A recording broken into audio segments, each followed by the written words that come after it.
just... This way, I always Yeah. record it on my phone, but Yep. No, we definitely want to share the report in that. Let's get the agenda. All right, good evening. I'd like to call the regular meeting of the North Branford Planning and Zoning Commission, the Thursday, May 4th, 2023 meeting to order at 6:31 PM. In attendance, members Lanza, Rabato, and Galdenzi. The first order of business, Pledge of Allegiance.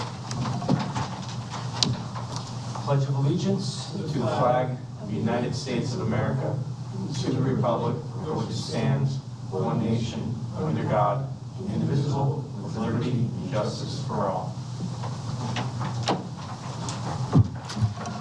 Okay, next order of business on the agenda at least are the minutes, but I looked at because of the only three here, the permutations of names, we don't have enough.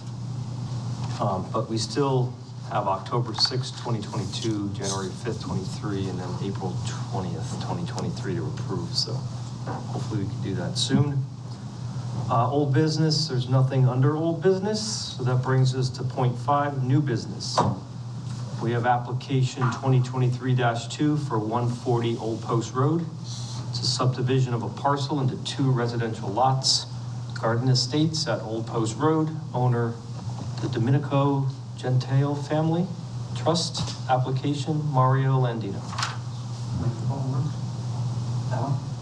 Let me bring it closer so you can see it. Make it. That would be good for me.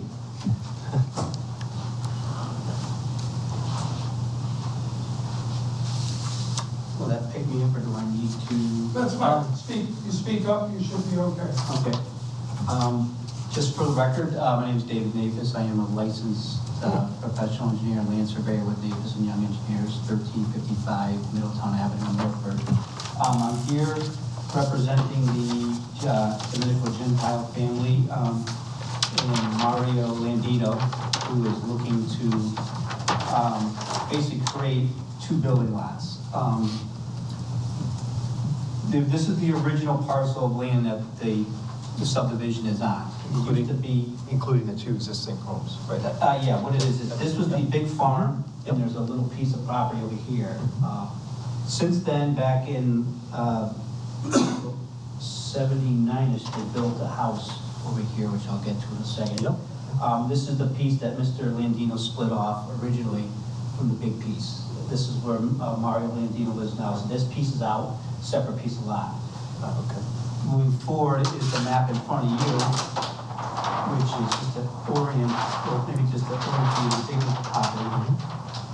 This is where Old Post and Dayton Hill split, a little triangle, which is right here. This is the triangle, so we're basically rotated 90 from that map. Here's the existing house, and there's the existing house. This is the 1800s, and this is from 1979.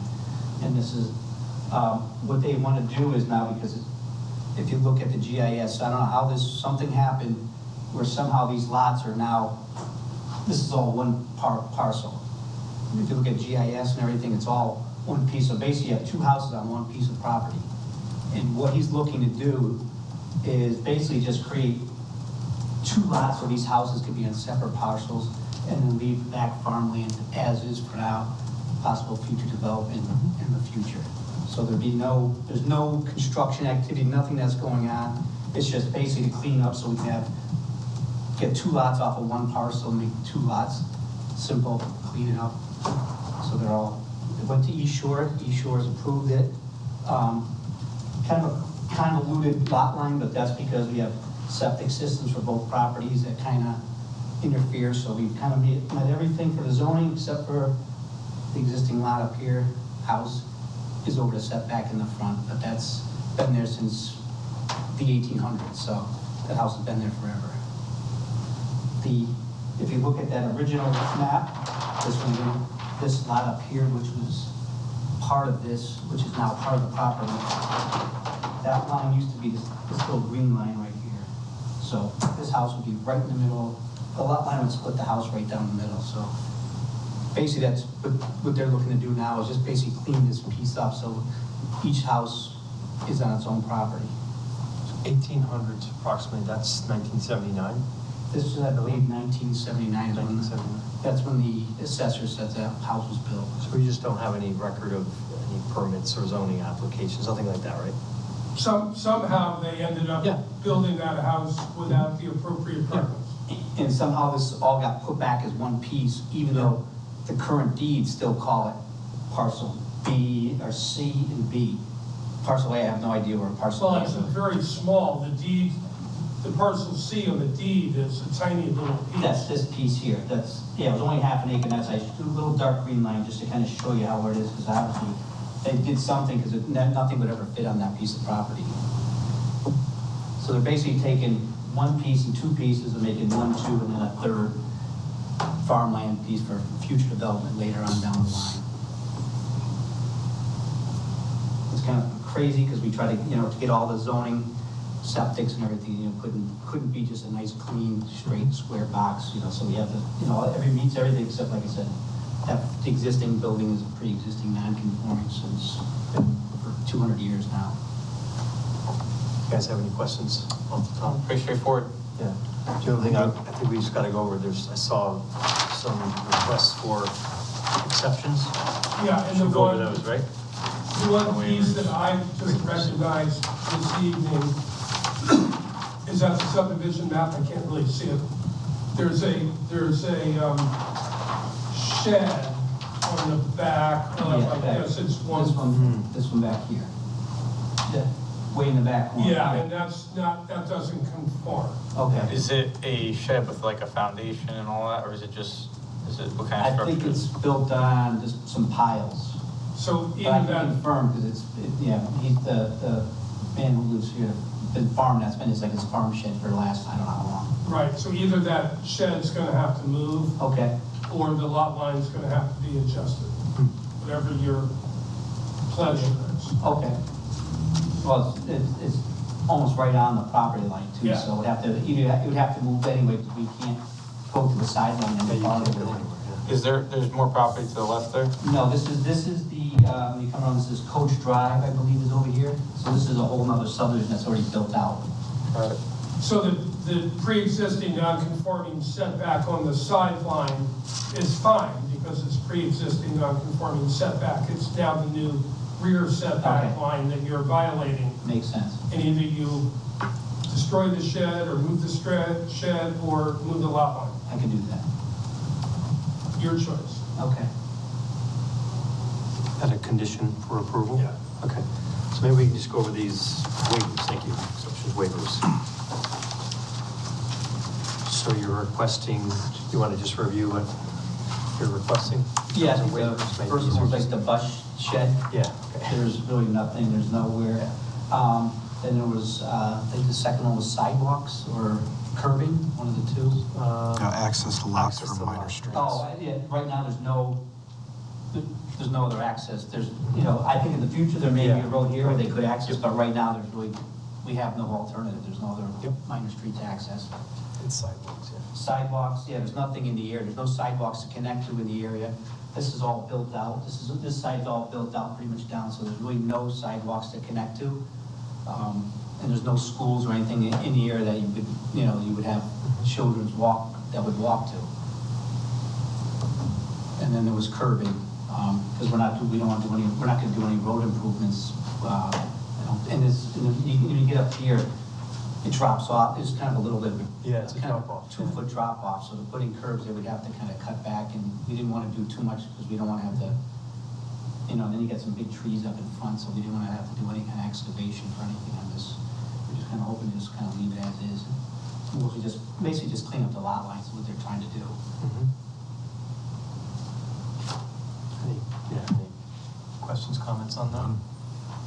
And then you had comments about open space or something like that, which would be, So the assessor determined, the town assessor determined the value of the property to be $450,000, the underlying land. So if there's no, if you want to pay the fee as opposed to give the land, then that would be 10%, which would be $45,000. Seems though you're not transferring any of these properties at this point, so you would own the trust, I believe, is gonna own the 3 lots. So each lot would be allocated a third of the $45,000 or $15,000. So once those lots are transferred, that fee would be paid to the town. Okay, because I think what they're looking to do is try to come in with a bigger piece in the back. And, you know, at that point, then we could probably, if the town even wanted, I don't know if you want, how they look at these little postage stamp open space pieces, because sometimes they're. Well, I believe the fee, I don't know how it works when we get into the re-subdivision, because now we have another lot that we're gonna chop up and do a re-subdivision, and there may very well be another fee in lieu of open space at that point. I don't know, I'd have to check with the regulations and the attorneys as to whether we can charge that price or not. I doubt it, but, because the value of the land would still be the value of the land. Guess we'll cross that bridge when we get there. I was just thinking, I was wondering if there's a way to, 'cause if you're coming in, you could donate 10% of the open space, but I don't think we can go there now, because we're dealing with just these 2 at this point, yeah. Right. Yeah. Okay.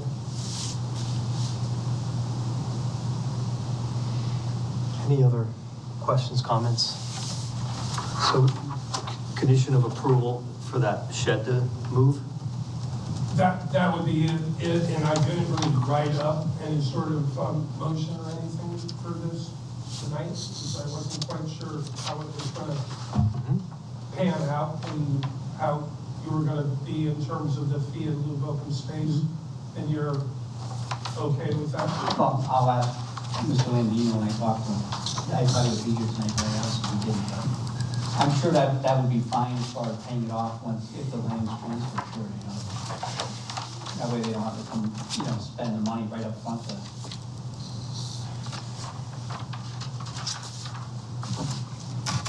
So what do we do? Can we make a motion? That has to be added as well, right? Does The fee. the exceptions to these conditions need to be recorded, or we just Yeah, we need to get these in the motion. on the motion, right? Yeah, I mean, I think it's better off if it looks okay and you guys are ready to do the fee in lieu of open space, I'm ready to write a motion for you guys to act. But I wasn't prepared to do that. So next meeting, is that what you're saying? Yeah, okay. Yeah, There I you think go. that seems reasonable. I mean, we've got the green light in principle, we just need to formalize it. Yes. Okay. Yeah, I was hoping Mario would be here to Yeah, sure. give us some. So the shed Shed payment fee. in lieu of open space and Yep. these. All the waivers. Acceptance waivers, thank you. Good. Good. All right. Thank you, sir. Good. Thank you very much. Okay, next on the agenda, application 2023-3, 290 Forest Road, North Branford Public Works, site plan modification. Good evening. For the record, Victor Benny, I'm the town engineer. I know all of you know that, but I guess I'll just state it for the record. We previously did come to you with a site plan application for a 50 by 100 cold storage building at the back of the Public Works facility, behind their existing facility in the, basically the yard where they store and operate equipment at the current time. In going through the process of working with the steel building company and the builder that is hopefully doing the work on the project, Fran Marola, the Director of Public Works, kind of got the impression that, well, there's some options that he could consider to add on to the existing building. So one of them is for this proposal before you tonight to add a 36-foot, I guess you call it long, by 41-foot wide along the length of the building to the rear, a shed roof overhang. Basically, it's an overhang roof of that size off the back of the building over a concrete slab that they can store some additional equipment and vehicles on and keep them kind of, same idea, keep them out of the main elements from above, but it would still be exposed on all three sides, or open on all three sides to the elements. It's a nice feature to try to, like I said, get some equipment that doesn't necessarily need to be inside the building, covered up. It also does help from the water quality standpoint where, it's just some additional equipment and an additional area where we don't have to worry about stormwater hitting that area and running off grease, oils, or whatever else could run off from, a gravel parking lot where equipment's just sitting. So that's the concept behind it. Same thing with the existing application. It would include all the erosion and sediment control measures that are necessary while they're building. And mentioned water quality. Drainage, same concept as the existing building. There's an existing storm structure to tie roof leaders into nearby to that proposed building location. So they're gonna tie everything into those, all the roof leaders into the existing storm drain system. That's about it. Yeah, if there's any questions. Sounds perfect. Do you have any questions? No, sir. Okay, I thought you were grabbing the mic first. Any questions? No, that sounded pretty straightforward. Yeah, anything, David, from you? No, as I said, it meets all the zoning setback requirements. The original proposal did go in front of the Inland Wetlands Commission, which approved it as being in the upland review area. I've been out to the site and determined that it's actually not even in the upland review area. The wetlands were flagged on the site, and I believe the Wetlands Commission had been looking at some wetland maps as opposed to the physical attributes of the property. So it doesn't need wetlands approval. It meets the site plan conditions, and you should approve. Okay, there's a motion? This motion is up Yeah. to date. We ready? Yeah, please, yeah. You get into it? Yep. I'd like to make a motion. I move to approve planning and zoning application 2023 TAC 3 site plan modification request under section 23, schedule A, line BTAC 1 for the addition of a shed roof, 36 feet by 41 foot, attached to the previously approved cold storage building at the Public Works facility and associated work to gravel drive and parking area surrounding the property building at 290 Forest Road, Assessor Map 46C, Lot 13. Zone RTAC 40, owner, Town of North Branford, applicant, North Branford Public Works, Fran Marola, director as contained in submitted application documents and shown on plan entitled North Branford Public Works Facility, 290 Forest Road, North Branford, Connecticut, site plan revised April 2023, with the following standard conditions, 1C through 9. Okay. Second? A second. All in favor? Aye. Aye. Okay, that motion passes. Thanks. Yep, thanks, Victor. All right, next order of business, other business, it's the cannabis and other zoning regulation updates. So I think maybe we'll hold off on I that agree. until we have a business meeting. Update on the cannabis. It has been referred to the town council. I believe it'll be on their agenda at their next meeting. All right, good. They can choose to not allow cannabis in the town. If they choose to do that, then you have no further wrong. If they choose to allow it, then you can create regulations. Good to go. Okay, good, perfect. All right, that moves to point 7, town planners report. We have an application for 280 Branford Road, a public hearing for a bar at the IGA Right. Plaza at our next meeting. Good to go. Good. Any word on that warehouse they were trying to convert into a workout facility for the high school kids? Say that again? Remember that? There Oh, was- yeah, I haven't had an update on that. No, okay. You know, I sort of threw it at them, and I haven't followed up, and they haven't, so. That's a silly putty factory. Would you like to enlighten us? What is the Sure. answer? So, through the Permanent Project Building Committee, I also clerk for them. So they have moved all of the gym equipment to that facility at the Silly Putty Factory for the interim while they're working on phase 2. Interesting. The superintendent set up all of it. So it So all something's happening. the Something's majority of it has already weird. been moved. Something's I didn't know happening. That's where it was, the silly putty. But they don't have any building permits or zoning permits. I don't know about that stuff. That's why we're talking about I it. thought climate control was in there. But The silly putty factory? Yeah. that's the building. I thought the climate control, that contractor was in that building. It is, but there's another piece to it. Oh, okay. Never been on the property, so I don't know what the layout is like. There's a big southern end to it that they're not using. Yeah, okay. Yeah. Good to know. Thank you. Well, So I will follow up on that tomorrow. All right. Make sure that Okay, they're. that brings us to the end. Nothing else? Okay. Motion to adjourn? Make a motion to adjourn? Second? Second that. All in favor? Aye. All right. Gentlemen, it was a pleasure doing business with you.